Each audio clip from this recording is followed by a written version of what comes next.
পাও একদম চলতেই পারতাম না, একদম পড়ে গেছিল এবং পাওটা পুরোটা এখান থেকে অবশ হয়ে গেছে, এমনকি আমার পেশাব পায়খানা বন্ধ হয়ে গেছিল। আসসালামু আলাইকুম, আমি ডাক্তার মোহাম্মদ গৌসুল আজম। আমি ঢাকা মেডিকেল কলেজের অ্যাসিস্ট্যান্ট প্রফেসর নিউরোসার্জারি বিভাগে কাজ করি। আমার এই ভাইয়ের অপারেশন করেছিলাম আমরা রোজার মধ্যে, প্রায় 1.5 মাস হলো। তো ওনার যে কন্ডিশনটা ছিল, আসলে আমি একটু যদি বলি, ওনার আসলে প্রচণ্ড রকমের কোমর ব্যথা ছিল এবং একই সাথে ওনার পায়ের পাতাটা পড়ে গিয়েছিল। এটাকে আমাদের ফুট ড্রপ বলি। ওনার পিএলআইডির সমস্যা বা ডিস্কের প্রবলেম ছিল এবং একই সাথে ফুট ড্রপ বা পায়ের পাতা পড়ে যাওয়া যে সমস্যাটা, এটা আসলে সবচেয়ে খারাপ কন্ডিশনগুলো আমরা বলে থাকি সাধারণত। যদি কারো পায়ের পাতা পড়ে যায়, অনেকের প্রস্রাব পায়খানা আটকে যায়, অনেকের সেক্সুয়াল ফাংশন নষ্ট হয়ে যায়, পায়খানা এবং প্রস্রাবের রাস্তার আশেপাশে যে অনুভূতি কমে যায়, তখন এই সমস্যাটাকে আমরা কডাইকোনা সিনড্রোম বলি। এটা সবচেয়ে খারাপ অবস্থা এবং এই কন্ডিশনে গেলে আসলে রোগীদের অপারেশনের পরেও তাদের এই সেন্সেশনগুলো বা এই অনুভূতিগুলো অনেক সময় ফিরে আসে না। ওনার ক্ষেত্রে আমরা অপারেশনের ক্ষেত্রে এরকমই বলেছিলাম যে আপনার এই পায়ের শক্তি কতটুকু ফিরে আসবে আমরা নিশ্চিত না, বাট আশ্চর্যজনকভাবে হলেও 1.5 মাস পরে উনি এসেছেন। আগে যে কন্ডিশন ছিল তার চেয়ে অনেকটা বেটার আমার চোখে আর কি। তো ওনার কাছেই আমরা শুনবো ওনার বিষয়টা আসলে। তো ভাই, কেমন আছেন আপনি? আলহামদুলিল্লাহ স্যার। ভালো আছেন না? আপনার বাসা কোথায় যেন?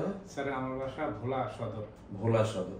আচ্ছা, এই অপারেশনের আগে আপনার প্রবলেম গুলো কি ছিল একটু? জি স্যার, আমি অ্যাকচুয়ালি নামাজ পড়তে যাই মসজিদে, গাটলাতে পড়ে গেছিলাম। পড়ে যাওয়ার পরে আমি দীর্ঘদিন বসতে পারিনি। তারপর অনেক ডাক্তার দিয়েছি, তারপর লাস্ট ফিনিশিং আমার এক ভাই থেকে শুনে আপনার কাছে আইছি।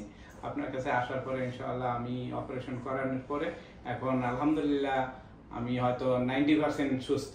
আলহামদুলিল্লাহ।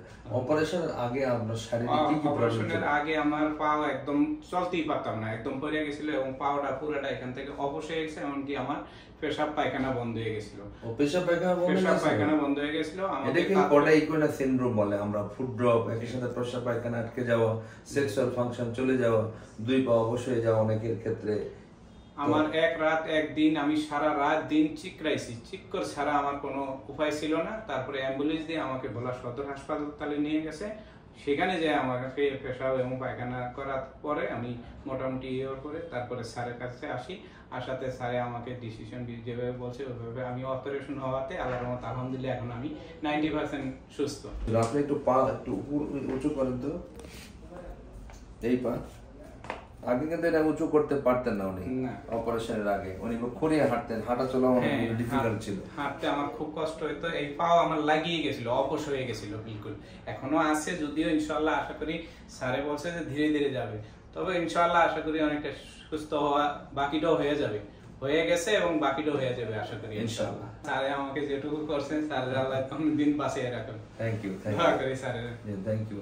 আসলে বিষয় হচ্ছে যে ডিসিশন মেক করা বা টাইমলি অনেক সময় সার্জারির কথা বলতে হয়, বা অনেক সময় রোগীরা ডিলে করে, অথবা আমরাই অনেক সময় আমাদের মতো যারা ডক্টর আছেন তারা অনেক সময় পরামর্শ দিতে হয়, ঝামেলা হয়। তো এই সময় আসলে অনেক রোগী ভোগান্তির মধ্যে পড়ে যায়, কারণ আলটিমেটলি দিন শেষে রোগীরা যাই বলুন না কেন, কথা স্যারের যে কোনো ক্লিনিকে যাই ইনশাআল্লাহ স্যারের অনেক শোনা, যে কোনো ক্লিনিকে যাই স্যারের কথা শুনলে সবাই বলতেছে যে একজন ডাক্তার উনি, আল্লাহ বাঁচিয়ে রাখো। এবং সবাই দোয়া করে, নার্স থেকে শুরু করে একজন জারুদার পর্যন্ত সবাই স্যারের দোয়া করে। Thank you. মানুষ হিসেবে তো এটাই পাওয়া। তো অসংখ্য ধন্যবাদ। আসলে ওনার পাশে আমরা দাঁড়াতে পারছি, ওনার সাথে চেষ্টা করছি ওনাকে সঠিক গাইড করতে। আমরা 1.5 মাস আগে অপারেশন করছি, এখন অলমোস্ট 90% রিকভারি হয়েছে এবং বাকি যে 10% ওনার প্রবলেমটা রয়েছে সেটা গ্রাজুয়ালি এখন আজকে আমরা ব্যায়াম এবং ফিজিওথেরাপি গুলো শিখালাম, সেগুলোর মাধ্যমে আশা করি উনি অনেকটা উন্নতি হবে এবং নর্মাল লাইফে ব্যাক করবে খুব শীঘ্রই। উনি একসময় নামাজ পড়তেন আসলে টেবিল চেয়ারে বসে, নামাজ পড়তে পারতাম না। ইফতার করে আমি যে নামাজ পড়বো এই সুযোগ ছিল না। ওই দিনই আমি মেবি 13 রমজানে আমি একবারে নামাজ পড়বো যে ওই সুযোগ পানি শুয়েছি, যে শোয়াতে আমার সারাটা রাত আমার চিৎকার দিতে দিতে আমি চিৎকারের উপরে আসিলাম এবং পেশাব বন্ধ হয়ে গেছে। লাস্ট আমি এখান থেকে যে এখানে একটু পোল্টি করবো এই সুযোগ আমার ছিল না। অ্যাম্বুলেন্সে আমার 5 জনে ধরে তারপরে অ্যাম্বুলেন্সে উঠেছে। 5 জন ধরে, মরা মানুষ থেকে বেশি ওজন হয়ে গেছে। তো যাই হোক, আল্লাহ সুস্থতার মালিক। আমরা শুধু ওনার চেষ্টা করছি আমাদের স্যারের চেষ্টা ইনশাআল্লাহ আল্লাহর রহমতে আলহামদুলিল্লাহ। আমি তো মনে করছি যে আমার জীবনে আমি এক পা হারিয়ে ফেলাইছিলাম।